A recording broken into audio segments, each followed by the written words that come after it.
تو برتن خالی ہوتا ہے اور برتن کے پاس ایک لال پڑا ہوتا ہے جو دیکھنے میں ہی بہت قیمتی ظاہر ہو رہا ہوتا ہے، اور پیالے کے پاس سانپ کے نشان بھی ہوتے ہیں۔ تب شہزادی کو یاد آتا ہے کہ بچپن میں اس نے سنا تھا کہ جب کوئی سانپ خوش ہوتا ہے تو وہ ایک لال اگل دیتا ہے جس کی قیمت ہیروں سے بھی زیادہ ہوتی ہے۔ شہزادی یہ دیکھ کر حیران ہوتی ہے اور دل میں سوچتی ہے کہ شاید سانپ بھوکا تھا، اس لیے وہ پیاسا بھی تھا اور دودھ پی کر خوش ہو گیا اور خوشی میں وہ لال اگل گیا۔ اور پھر جب شام ہوتی ہے تو شہزادی دوبارہ برتن میں دودھ ڈال کر جھونپڑی کے باہر رکھ دیتی ہے اور خود سو جاتی ہے۔ جب صبح ہوتی ہے تو دیکھتی ہے کہ برتن خالی ہے اور برتن کے پاس ایک لال پڑا ہوا ہے۔ شہزادی ان دونوں لالوں کو سنبھال کر رکھ لیتی ہے اور اس طرح 7 دن گزر جاتے ہیں۔ 7 دن ہی شہزادی باہر دودھ رکھتی ہے اور 7 دن ہی سانپ 7 لال اگل کر چلا جاتا ہے اور 7ویں دن بوڑھا ضعیف بھی کام سے واپس آ جاتا ہے۔ شہزادی اس بوڑھے ضعیف کو پورا واقعہ سناتی ہے اور ساتھ میں اس کو 3 لال بھی دے دیتی ہے اور اس بوڑھے ضعیف سے کہتی ہے کہ آپ شہر جائیں تو ان 3 لالوں کو بیچ دیں اور آتے وقت ساتھ میں مزدور لے کر آئیں اور محل بنانے کا سامان بھی لے کر آئیں، اور باقی کے 4 لال شہزادی اپنے گلے میں مالا کے طور پر پہن لیتی ہے۔ اور دیکھتے ہی دیکھتے کچھ ہی مہینوں میں جنگل میں ایک بہت بڑا عالیشان محل تیار ہو جاتا ہے جس میں وہ بوڑھا ضعیف اور شہزادی رہنے لگ جاتے ہیں۔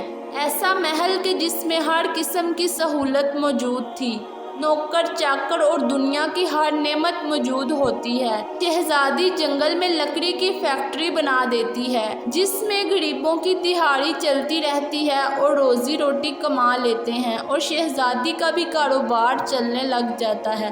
دیکھتے ہی دیکھتے وہ جنگل شہر نما بن جاتا ہے اور دور دور تک اس بات کا چرچا ہو جاتا ہے۔ ہوتے ہوتے یہ بات شہزادی کے والد بادشاہ تک پہنچتی ہے۔ بادشاہ یہ سوچتا ہے کہ دیکھوں تو صحیح کہ یہ کون سے ملک کی شہزادی ہے جس نے اتنی جلدی میں ہی یہ سب کچھ کر ڈالا۔ بادشاہ اپنے سپاہیوں کے ہاتھ شہزادی کو پیغام بھجواتا ہے کہ فلاں ملک کا بادشاہ آپ سے ملنا چاہتا ہے۔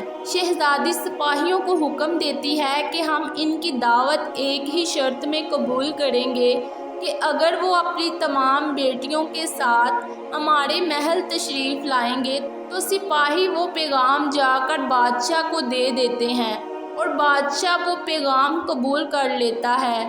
ایک دن بادشاہ اپنی تمام 6 بیٹیوں کو لے کر اس محل میں آ جاتا ہے۔ شہزادی نقاب کر کے اپنے والد بادشاہ اور اپنی بہنوں سے ملتی ہے۔ شہزادی 7 رنگ کے کھانے پیش کرتی ہے اور ہر کھانے کے ساتھ اسی رنگ کا جوڑا اور زیورات پہن کر آتی ہے۔ محل کی شان و شوکت دیکھ کر اور شہزادی کا انداز دیکھ کر بادشاہ بہت ہی مطمئن ہوتا ہے۔ آخر کار بادشاہ کہہ ہی دیتا ہے کہ تم میری بیٹیوں کی جگہ پر ہو اور میں تمہارے اصرار پر اپنی تمام بیٹیوں کو لے کر آیا ہوں، پھر ہم سے یہ پردہ کس بات کا؟ تو شہزادی کہتی ہے کہ ٹھیک ہے، میں تیار ہو کر آتی ہوں۔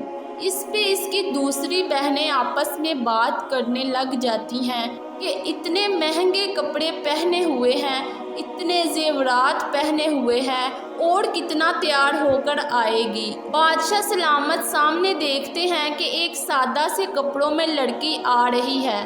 وہ غور کرتے ہیں تو انہیں پتہ چلتا ہے کہ یہ تو میری ہی بیٹی ہے۔ میں تو سوچ رہا تھا کہ اس کو جنگلی جانور کھا گئے ہوں گے۔ جب مجھے اس کی فکر ہوئی تھی تو میں نے اپنے سپاہیوں کو جنگل میں بھیجا تھا۔ سپاہیوں نے بتایا کہ وہاں تو شہزادی کا کوئی نام و نشان نہیں، پھر یہ یہاں کیسے؟ بادشاہ اپنی بیٹی سے مل کر بہت ہی خوش ہوتا ہے اور اپنی بیٹی کو کہتا ہے کہ تم اپنی شہزادی کو بلا کر لاؤ، میں تمہیں شہزادی سے آزاد کروا لوں گا۔ اور اگر تمہاری آزادی کے لیے وہ مجھ سے میری سلطنت بھی مانگے گی تو میں اسے دے دوں گا۔ یہ سن کر وہ شہزادی کہنے لگی کہ نہیں ابا حضور، میں وہی شہزادی ہوں۔ بادشاہ یہ سن کر بہت ہی حیران ہوا اور سوچنے لگا کہ بیٹا تم اتنی بڑی شہزادی کیسے بن گئی، اور بیٹا یہ اتنا بڑا عالی شان محل، یہ نوکر چاکر، یہ فیکٹری سب تمہارا کیسے ہوا؟ بیٹی بولی ابا حضور آپ وہ بات بھول گئے۔ بادشاہ کہنے لگا بیٹا وہ کیا؟ بیٹی بولی میں نے آپ سے یہ نہیں کہا تھا کہ میں اللہ کا دیا ہوا کھاتی ہوں اور اپنی قسمت کا دیا ہوا پہنتی ہوں؟ تو دیکھیے میں اللہ کا دیا ہوا ہی کھا رہی ہوں اور اپنی قسمت کا ہی پہن رہی ہوں۔ یہ سب مجھے میرے اللہ پاک نے عطا کیا ہے، اور دیکھیے بابا جان کہ اللہ پاک نے مجھے کہاں سے کہاں پہنچا دیا ہے کہ میں آج آپ سے بھی زیادہ امیر ہو گئی ہوں۔ اس کے بعد شہزادی اپنا سارا حوال سناتی ہے اور بتاتی ہے کہ وہ اس مقام تک کیسے پہنچی۔ اس کے بعد شہزادی اپنا سارا احوال سنا ڈالتی ہے اور اپنی پوری داستان سناتی ہے، اور اپنے گلے میں پہنی ہوئی مالا بھی دکھاتی ہے جس میں 4 لال ابھی تک موجود ہوتے ہیں۔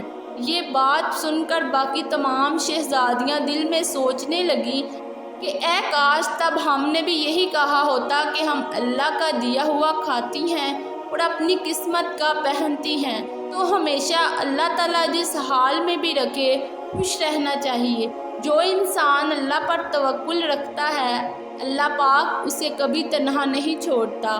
آپ ہمیں اس ویڈیو کے کمنٹ باکس میں ضرور بتائیے گا کہ یہ کہانی آپ نے اپنے بچپن میں اپنے دادا دادی، اپنے نانا نانی یا کسی بزرگ سے سنی تھی یا آج پہلی بار سن رہے ہیں؟ اور اگر آپ نے یہ ویڈیو کمپلیٹ دیکھی ہے تو کمنٹ باکس میں کمپلیٹ یا مکمل کا لفظ ضرور لکھیے گا تاکہ ہمیں پتہ چلے کہ کتنے لوگوں نے ہماری ویڈیو کو مکمل دیکھا ہے۔ اگر آپ کو یہ ویڈیو پسند آئی ہے تو اس ویڈیو کو آگے بھی لوگوں تک شیئر کر دیں، اور مزید ویڈیوز دیکھنے کے لیے ہمارے چینل کو سبسکرائب کر لیں۔